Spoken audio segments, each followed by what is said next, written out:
Hi everyone, कैसे हैं आप सब। आई होप कि आप सभी अच्छे होंगे, मस्त होंगे, स्वस्थ होंगे। मैं भी बहुत बढ़िया हूं। तो चलिए आज इसी बात पर हम लोग एक बहुत बड़ा कंफ्यूजन को दूर करने वाले हैं। सिंस वीएस फॉर, भैया ये बहुत मैंने चर्चा के विषय है। बहुत सारे ऐसे हैं जिनको सिंस ऑफ फॉर का मतलब तो पता है और कहाँ यूज होता है ये भी पता है, लेकिन अगर जिनको नहीं आता है तो उनके लिए सुनहरा वीडियो है, मतलब बहुत ही अच्छा वीडियो है। अंत तक बने रहिएगा। तो आज हम लोग सीखते हैं कि सिंस का प्रयोग कहाँ करना है और फॉर का प्रयोग कहाँ करना है। दोनों में डिफरेंट क्या है, ये दोनों टाइम के पहले प्रयोग होते हैं। तो एक बात जान लीजिए, मैंने 1,51,000 के बाद बता रहे हैं आप लोग को।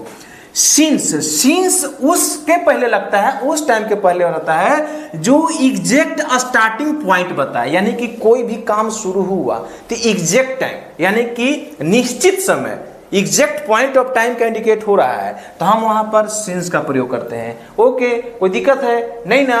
अगला है फॉर। फॉर का हम वहां प्रयोग करते हैं, कोई भी काम शुरू हुआ ना तो उस काम का शुरू हुए वो कितना ड्यूरेशन हो गया, कितना अवधि हो गया।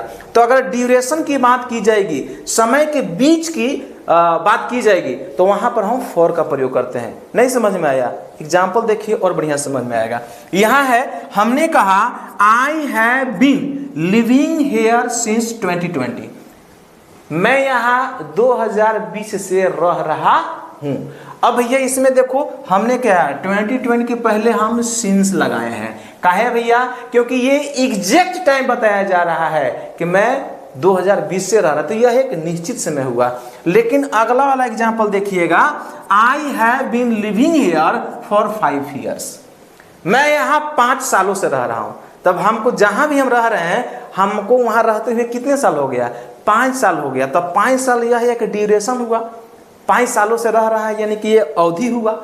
ठीक है, तो यही दोनों में डिफरेंट है। सिंस का प्रयोग अगर दूसरी शब्दों में कहें तो निश्चित समय के पहले, और फॉर का प्रयोग अनिश्चित समय के पहले। एक और धांसू ट्रिक मैं दे रहा हूं। अगर मान लीजिए जहां को सिंस या फॉर में लगाने में दिक्कत हो रही है तो उस टाइम को देखिए।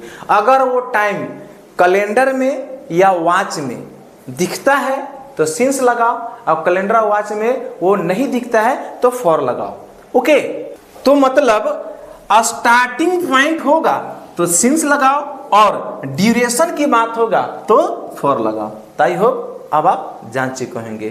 तो इसी बात पर अगर वीडियो अच्छा लगा हो तो वीडियो को लाइक करें और साथ ही साथ हमें फॉलो करें।